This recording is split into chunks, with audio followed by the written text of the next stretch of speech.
कैसे हैं दोस्तों? सब बढ़िया। काफी दिन बाद मैं आपके सामने अपना सबसे चहेता और सबसे पसंदीदा विषय लेकर आपके सामने उपस्थित हुआ हूं। जो आप सब जानते हैं कि मैं कौन सा विषय पढ़ाता हूं यूट्यूब पे या ऑफलाइन क्लासेस में, तो मैं पढ़ाता हूं विषय इतिहास। और आप सभी जानते हैं कि इतिहास को मैंने काफी सरल तरीके से बताया है, लेकिन अब इतिहास की जो कि मैं दोबारा क्लास ले रहा हूँ यूट्यूब पे, तो यह सेशन आपके लिए और भी आसान होने वाला है। और जिस तरह से मैं आपको बताते जा रहा हूँ उस तरह से बस नोट्स बनाते जाइए दोस्तों। आने वाले दिनों में इतिहास का एक भी प्रश्न आपकी आगामी परीक्षाओं से अगर मेरे नोट्स से बाहर आया तब मुझे बताइएगा। बशर्ते मैं इतना पढ़ा दूंगा आपको कि आपका जो इतिहास से एक डर बैठा हुआ है आपके मन में कि इतिहास बहुत ही ज्यादा टफ सब्जेक्ट है, बहुत ही कठिन विषय है, याद नहीं होता, ये दुविधा समाप्त हो जाएगी आपकी। तो बस इतना ही कहना चाहूंगा कि अगर आप नए जुड़ रहे हैं मेरी चैनल से तो मेरे चैनल को सब्सक्राइब करिए, लाइक तो जरूर करिएगा, भूलिएगा मत, और साथ ही साथ अधिक से अधिक लोगों को जोड़िए मेरे साथ, क्योंकि इतिहास का सेशन आपके लिए होने वाला है बहुत ही ज्यादा आसान।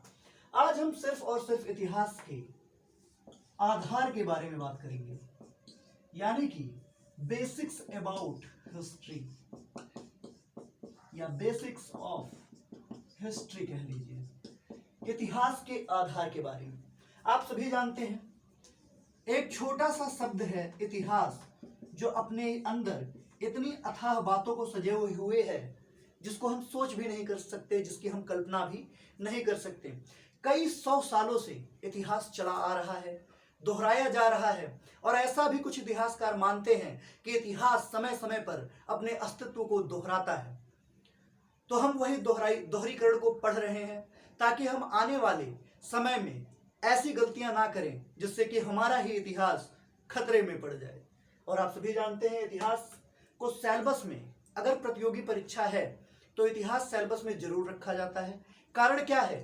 क्योंकि इतिहास ही वह सब्जेक्ट है जो आपको बताता है कि किस प्रकार से आप गलतियों को सुधार सकते हैं और परिवर्तन करके गलतियों में एक नया एहसास जोड़ सकते हैं, यानी गलतियों को सुधार कर आप बेहतर परिणाम दे सकते हैं।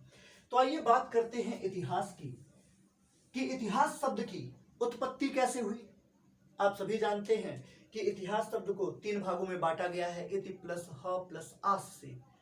यह तो हिंदी इतिहासकारों ने या भारतीय इतिहासकारों ने इसको 3 वर्गीकरण में प्रस्तुत किया कि इतिहास को हम संधि विच्छेद के आधार पे इति प्लस ह प्लस आस में वर्गीकृत कर सकते हैं। लेकिन क्या इतिहास प्लस सिर्फ इति प्लस ह प्लस आस में ही सीमित है? इति प्लस ह प्लस आस का अर्थ होता है कि ऐसा ही हुआ होगा। तो क्या इतिहास बस इतने में सीमित है? तो आइए देखते हैं इसके सबसे प्राचीनतम परिप्रेक्ष्य को। इतिहास को इंग्लिश में आप सभी जानते हैं क्या कहा जाता है बेटा? हिस्ट्री बोला जाता है। और इस शब्द की उत्पत्ति 3 मूलभूत शब्दों से हुई है जो कि अंग्रेजी के शब्द हैं। पहला शब्द है लोरोप्ला, दूसरा शब्द है हिस्टोरिया, और तीसरा शब्द है गेस्टिचेट। इन 3 शब्दों को ही मिलाकर आप वर्तमान समय में हिस्ट्री या इतिहास को पढ़ते हैं, जानते हैं और सुधार करते हैं। लोरोप्ला का अर्थ होता है सीखना, यानी कि आप चीजों को कैसे सीख सकते हैं।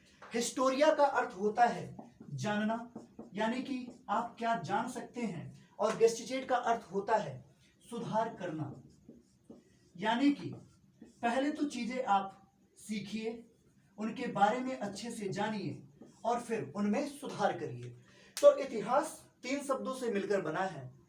सबसे पहला मूलभूत शब्द है लोरोप्ला, उसके बाद है हिस्टोरिया और अंत में है गेस्टिचेट। यानी इतिहास को बनाने के लिए 3 शब्द महत्वपूर्ण हैं, लोरोप्ला, हिस्टोरिया और गेस्टिचेट। इन 3 शब्दों से ही मिलकर बना है हमारा इतिहास। अब एक छोटा सा प्रश्न जो आप सभी जानते होंगे, कई सालों से आप इतिहास पढ़ रहे हैं तो इतना तो पता ही होगा कि इतिहास का जनक किसे कहा जाता है। तो आप सबका उत्तर होगा कि इतिहास के जनक के रूप में हम एक नाम जानते हैं, हेरोडोटस, जिनका जन्म लगभग 5वीं शताब्दी के करीब में हुआ है। यानी कि ये तो आप सब जानते हैं कि इतिहास का जनक किसे कहा जाता है, हेरोडोटस को। लेकिन सवाल यह है कि आखिर हेरोडोटस को इतिहास का जनक क्यों कहा गया? यह भी जानना हमारे लिए उतना ही महत्वपूर्ण है जितना यह जानना महत्वपूर्ण है कि इतिहास का जनक हेरोडोटस को कहा जाता है। तो मैं बता दूं दोस्तों, हेरोडोटस ने एक किताब लिखी थी जिसका नाम है द हिस्टोरिया। यह इतिहास की पहली किताब कही जाती है और हेरोडोटस को इतिहास का जनक सबसे पहले इतिहासकारों के द्वारा नहीं बल्कि इटली के ही एक व्यक्ति जिनका नाम सिसरो था, ये बाद में इतिहासकार बने, तो सिसरो के द्वारा हेरोडोटस को सबसे पहले इतिहास का जनक कहा गया। यानी कि हेरोडोटस को इतिहास का जनक कहने का सबसे पहला जो श्रेय जाता है वह इटली के प्रचंड विद्वान सिसरो जी को जाता है। इन्होंने ही हेरोडोटस को सबसे पहले इतिहास का जनक बोला और उसके बाद समूचे विश्व ने हेरोडोटस को इतिहास के जनक के रूप में स्वीकार कर लिया। इसके पीछे कारण क्या था? जो हिस्टोरिया पुस्तक लिखी गई वह बेटा लिखी गई थी फारस और ग्रीस के युद्ध के ऊपर। जिस समय हेरोडोटस का जन्म हुआ उस समय फारस और ग्रीस में गृह युद्ध चल रहा था। दोनों सेनाएं आपस में भिड़ रही थी, लोग आपस में लड़ रहे थे अपने जीवन को बचाने के लिए। और इन सभी स्थितियों को देखते हुए हेरोडोटस ने जिस किताब की रचना की उसी को आप जानते हैं द हिस्टोरिया के रूप में। और इतना ही नहीं, इनकी यह किताब कुल 9 भागों में प्रकाशित हुई। ये महत्वपूर्ण फैक्ट है बेटा कि हिस्टोरिया को कितने भागों में प्रकाशित किया गया, तो इसको कुल 9 भागों में प्रकाशित किया गया। और सबसे महत्वपूर्ण फैक्ट कि इसे 2 भागों में आप वर्गीकृत करके आसानी से समझ सकते हैं, क्योंकि इसके प्रथम 5 भाग में फारस और ग्रीस के बीच चल रहे युद्ध को दिखाया गया और अंतिम 4 भाग में फारस और ग्रीस के जनजीवन, स्थानीय जीवन को दिखाया गया कि जिस समय युद्ध की स्थिति थी उस समय लोग अपना जीवन किस प्रकार से जी रहे थे, अपने जीवन को किस तरह से बचाए रखे थे, किस प्रकार का भोजन करते थे, किस प्रकार के कपड़े पहनते थे और कैसा वहां का पारंपरिक बिहेवियर था, सामुदायिक भावना का विकास कैसा था। इन सभी को अंतिम 4 भागों में द हिस्टोरिया में दिखाया गया या हेरोडोटस के द्वारा लिखा गया। तो हेरोडोटस को इतिहास का जनक क्यों कहा जाता है? क्योंकि उन्होंने इतिहास की पहली किताब लिखी द हिस्टोरिया, जिसमें उन्होंने फारस और ग्रीस के बीच चल रहे युद्ध को दिखाया, जिसे कुल 9 भागों में प्रकाशित किया गया और प्रथम 5 भाग में दिखाया गया फारस और ग्रीस के बीच के युद्ध को और अंतिम 4 भाग में फारस और ग्रीस के स्थानीय जीवन के बारे में। तो इतना बड़ा कार्य किया था हेरोडोटस ने। और साथ ही साथ जो विश्व में आप 7 अजूबों के नाम जानते हैं वर्तमान समय में, उसका प्रथम उल्लेख भी इसी पुस्तक से मिला है। 7 अजूबों का प्रथम जानकारी या 7 अजूबों की प्रथम वर्णन जो प्राप्त होती है हमें, वह कहां से प्राप्त होती है? द हिस्टोरिया से। और साथ ही साथ इस पुस्तक को लिखने के बाद हेरोडोटस ने इस पुस्तक के अंतिम पन्नों पे 3 प्रसिद्ध वचन बोले जो कि कथन है, और उसी तरह वो कथन पूछ लिए जाते हैं एग्जामों में कि आखिर हेरोडोटस के कौन से निम्न में से कौन सा कथन हेरोडोटस के द्वारा दिया गया। तो हम एक एक करके इन तीनों कथनों को देखेंगे। पहले कथन की बात की जाए तो हेरोडोटस ने द हिस्टोरिया लिखने के बाद जो अपना पहला कथन दिया वह यह बताया कि जब किसी विश्व में या विश्व के किसी राष्ट्र में अगर युद्ध की स्थिति होगी तो युद्ध की स्थिति में पिता अपने पुत्रों को दफन करेगा और शांति की स्थिति में पुत्र अपने पिता का। यानी कि कहने का मतलब यह है कि जब समाज में युद्ध हो रहा होगा तो उस समय पिता अपने पुत्र को दफनाएगा और जब स्थिति शांति की होगी यानी कि जब सब कुछ बेहतर चल रहा होगा ऐसी स्थिति में पुत्र अपने पिता को दफन करेगा। अब इसके सार को समझिए कि आखिर इस कथन के माध्यम से हेरोडोटस कहना क्या चाहते थे।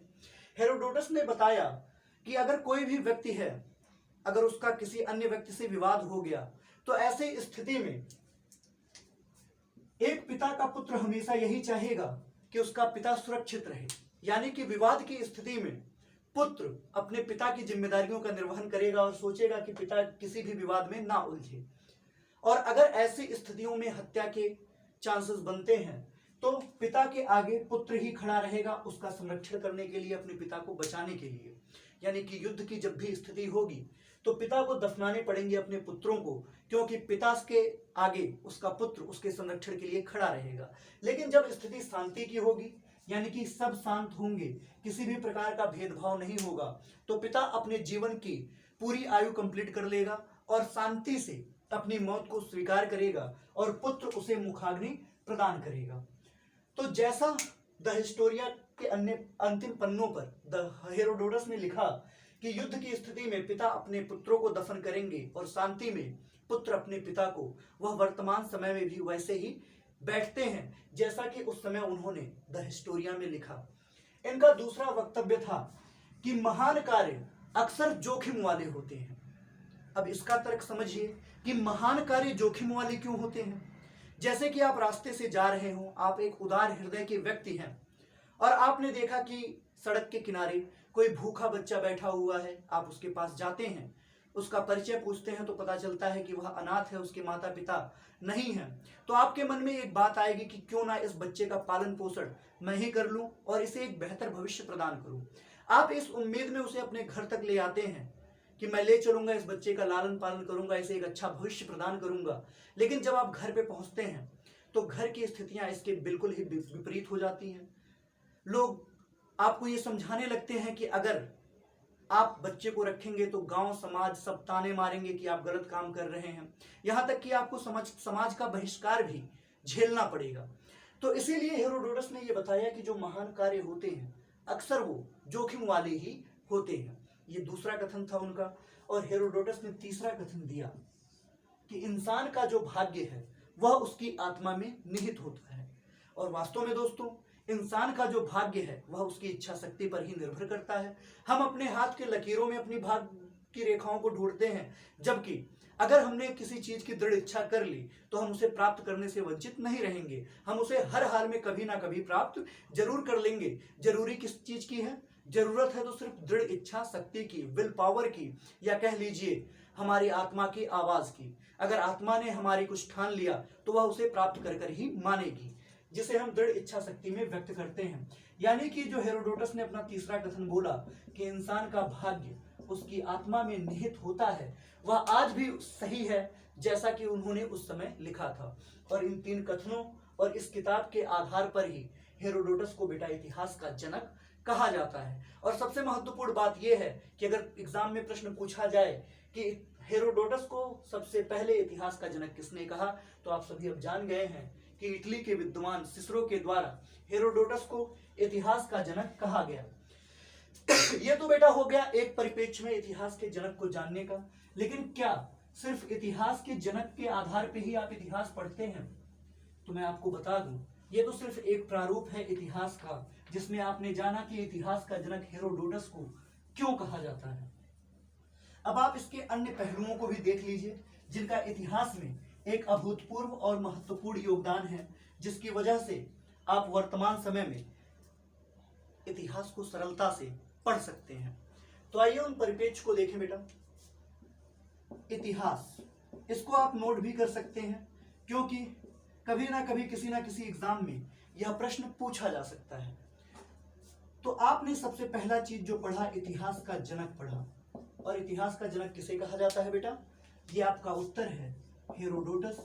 अब मुझे ये बताने की जरूरत नहीं है कि हेरोडोटस को इतिहास का जनक क्यों कहा जाता है, क्योंकि मैं बता चुका हूं कि हेरोडोटस ने एक प्रसिद्ध किताब लिखी, द हिस्टोरिया, जिसमें फारस और ग्रीस के बीच चल रहे युद्ध को दर्शाया गया। लेकिन यह इतिहास के लिए लिखी गई पहली किताब थी, इसीलिए हेरोडोटस को इतिहास का जनक कहा जाता है। लेकिन इतिहास को दर्शन के आधार पर परिभाषित किसने किया?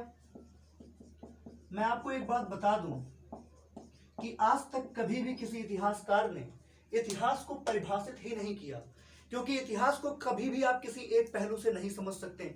इतिहास अपने में अनंत बातों को समाये हुए है, रखे हुए है, सजोए हुए है और संकलित करके रखे हुए है। तो इतिहास को कभी आप एक निश्चित परिभाषा के आधार पर समझ नहीं सकते। लेकिन किसी भी विषय का सार पढ़ के आप उसके दर्शन के आधार पर उस वस्तु को परिभाषित कर सकते हैं, उस विषय को परिभाषित कर सकते हैं।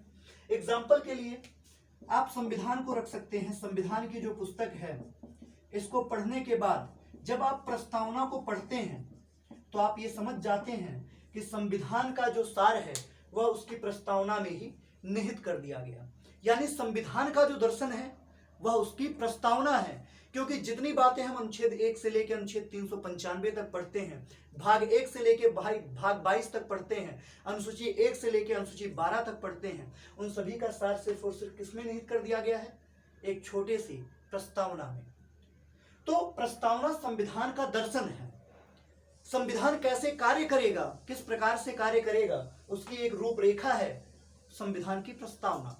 उसी प्रकार इतिहास क्या होगा, इतिहास का मूल तत्व क्या है, इतिहास क्या कहना चाहता है, या इतिहास किस प्रकार का मार्गदर्शन प्रशस्त करना चाहता है, इसी को बताया गया इतिहास के दर्शन के आधार पे, जिसको बताया वॉल्टेयर महोदय ने। सर वॉल्टेयर का महान योगदान है दर्शन के आधार पे इतिहास को परिभाषित करने में, और इन्होंने दर्शन के आधार पे इतिहास को परिभाषित करते हुए बताया कि गलतियों को या बीती हुई गलतियों को वर्तमान में सुधार कर बेहतर भविष्य का निर्माण करना ही क्या कहलाएगा, इतिहास कहलाएगा। यानी कि बीते समय में जो गलतियां हुई हैं वर्तमान में उनको सुधार कर अगर हम अपना भविष्य बेहतर बनाते हैं या बेहतर भविष्य का निर्माण करते हैं, तो यही विषय क्या है, इतिहास है। वास्तव में हम इतिहास से गलतियों को ही परखते हैं, उनमें सुधार करते हैं और एक बेहतर भविष्य का निर्माण करते हैं। आप सभी जानते हैं वर्तमान समय में सस्टेनेबल डेवलपमेंट जैसे प्रोग्राम समाज में चल रहे हैं, सतत विकास कार्यक्रम, जिससे आने वाली पीढ़ियों को हम वही माहौल दे सकें, वही पर्यावरण प्रदान कर सकें जो वर्तमान में जिसका उपभोग हम स्वयं कर रहे हैं। तो इसका नींव क्यों पड़ा, ताकि हम अपनी गलतियों को सुधार सकें। हमने जिस प्रकार से पर्यावरण का दोहन किया, जिस तरह से पर्यावरण को क्षति पहुंचाया, उसका क्षय इस कदर ना हो जाए कि हमारी आने वाली पीढ़ियां पर्यावरण को देख भी ना पाए। इसके लिए हमने सस्टेनेबल डेवलपमेंट प्रोग्राम लाए, सतत विकास के कार्यक्रम ले आए, ताकि हम आने वाली पीढ़ियों को भी वही सौगात दे सकें जिसका उपभोग हमने प्रकृति से किया है। यानी आने वाली पीढ़ियां भी प्रकृति का वही उपभोग कर पाए, जैसे हम खुली हवा में सांस ले रहे हैं वैसे आने वाली पीढ़ियां भी खुली हवा में सांस ले सकें। इसी के उद्देश्य से हमने गलतियों को सुधारा और सस्टेनेबल डेवलपमेंट जैसे प्रोग्राम लिए हैं। यानी कि इतिहास का जो सार तत्व है वह हमें बताता है कि बीती हुई गलतियों से सबक लेके वर्तमान में हम उसे सुधारें और एक बेहतर भविष्य का निर्माण करें। और इसी कथन को किसने दिया बेटा, वॉल्टेयर ने। इसीलिए इतिहास के दर्शन का जनक किसे कहा गया, तो आप जान लीजिए वॉल्टेयर।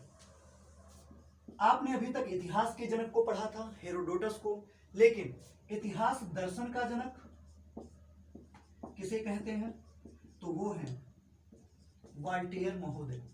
आपको एक दूसरा नाम मिला इतिहास के परिप्रेक्ष्य में, वॉल्टेयर, जो कि इतिहास दर्शन के जनक हैं।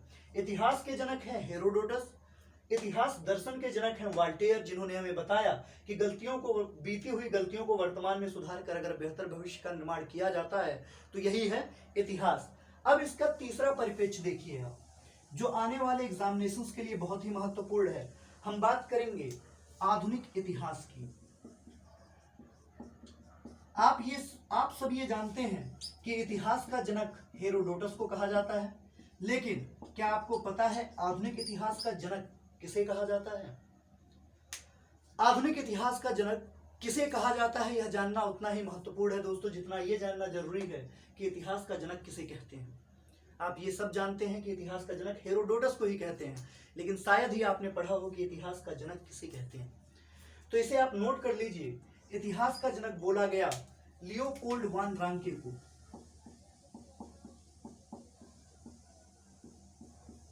लियोपोल्ड वान रांके, ये जर्मनी के इतिहासकार थे बेटा। इतना बड़ा नाम आप याद नहीं रख सकते, तो याद रखिएगा इनका लास्ट नेम रांके जरूर याद रखिएगा, क्योंकि एग्जामिनेशंस में जब भी प्रश्न पूछे जाते हैं तो इनका अंतिम नाम ही आपको देखने के लिए मिलता है।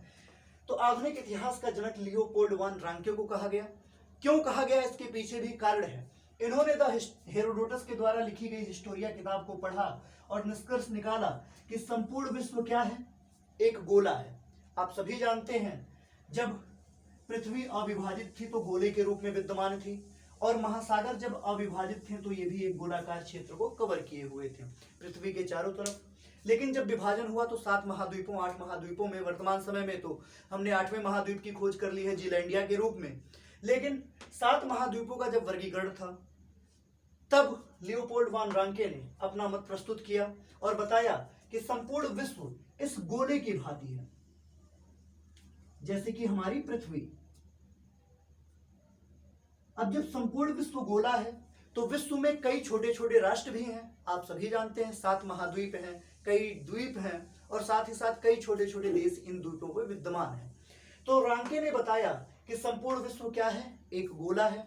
और अगर संपूर्ण विश्व एक गोला है तो इसमें छोटे छोटे कई राष्ट्र बसे हुए हैं, यानी विश्व के अंतर्गत कई राष्ट्र, कई देश विद्यमान हैं।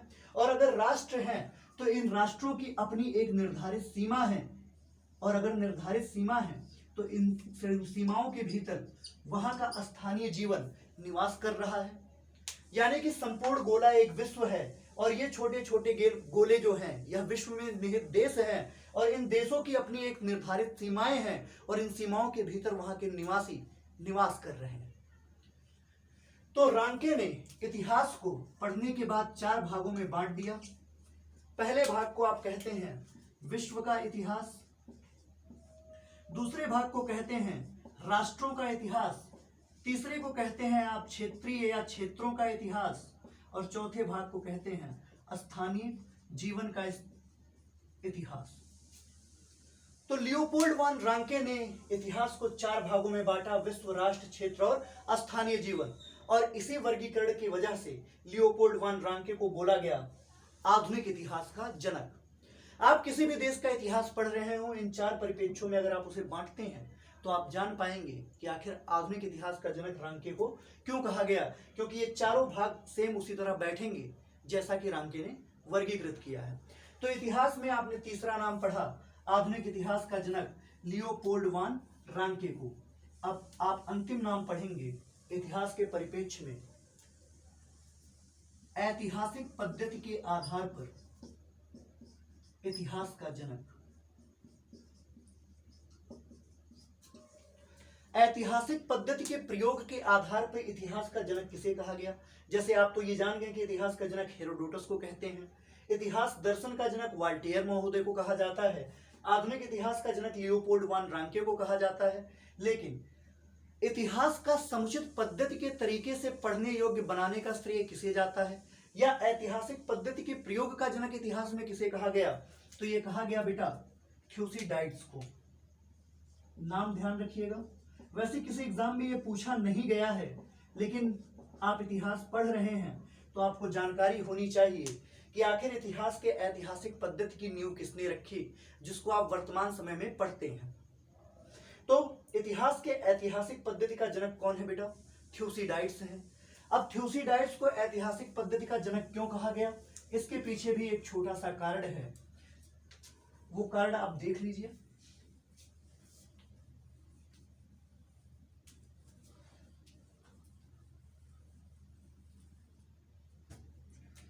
इतिहास के ऐतिहासिक पद्धति के प्रयोग का जनक तो ये है थ्यूसिडाइड्स।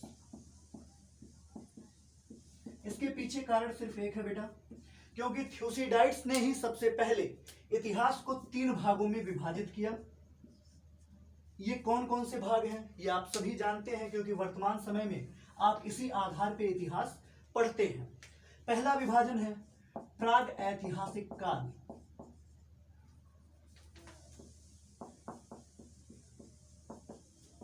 दूसरा है आद्य ऐतिहासिक काल,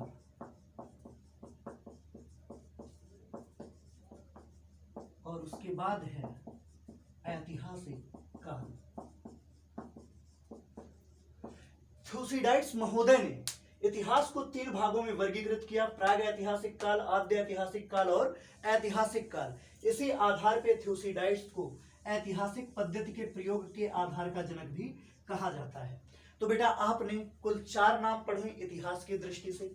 पहला आपने देखा इतिहास के जनक के रूप में, इतिहास का जनक किसे कहा गया है? तो इतिहास का जनक बोला गया है हेरोडोटस को। इतिहास दर्शन का जनक किसे कहा गया है? तो इतिहास दर्शन का जनक बोला गया वाल्टेयर महोदय को। उसके बाद आपने पढ़ा आधुनिक इतिहास के जनक के बारे में। आधुनिक इतिहास का जनक किसे बोला गया बेटा? तो लियोपोल्ड वॉन रांके को। और उसके बाद आपने पढ़ा ऐतिहासिक पद्धति के प्रयोग का जनक। और ऐतिहासिक पद्धति के प्रयोग का जनक कौन है बेटा? तो एक नाम मिलता है थ्यूसिडाइड्स। और आपको एक कॉमन बात बता दूं कि थ्यूसिडाइड्स के ऊपर एक मूवी भी बन चुकी है, एक पिक्चर भी बन चुकी है, एक फिल्म भी बन चुकी है थ्यूसिडाइड्स के ऊपर, जिसका नाम है the war that never ends. ये इन्हीं के जीवन के ऊपर बनी हुई एक मूवी है। तो अगर आपको समय मिले तो एक बार इस पिक्चर को जरूर देखिएगा। और एक बात, यह मूवी पूरी तरह से इंग्लिश में है, अभी तक इसका हिंदी रूपांतरण मौजूद नहीं है। तो अगर आपको अपनी हिंदी कमजोर लगे और इंग्लिश मजबूत लगे तो इस मूवी को जरूर देखिएगा। तो आज इतिहास के आधारभूत क्लास में हमने 4 चीजों को पढ़ा, 4 नामों को पढ़ा जिनका इतिहास के परिप्रेक्ष्य में एक महत्वपूर्ण योगदान है, जो इतिहास को एक विशिष्ट स्थान प्रदान करते हैं। तो दोस्तों कमेंट सेक्शन में जाके इस बात को जरूर बताइएगा कि आपको ये वीडियो कैसी लगी। और हाँ, एक बात, अगर आप नए हैं तो चैनल को सब्सक्राइब करना और बेल आइकन दबाना बिल्कुल मत भूलिएगा। वीडियो को अंत तक देखने के लिए बहुत बहुत धन्यवाद।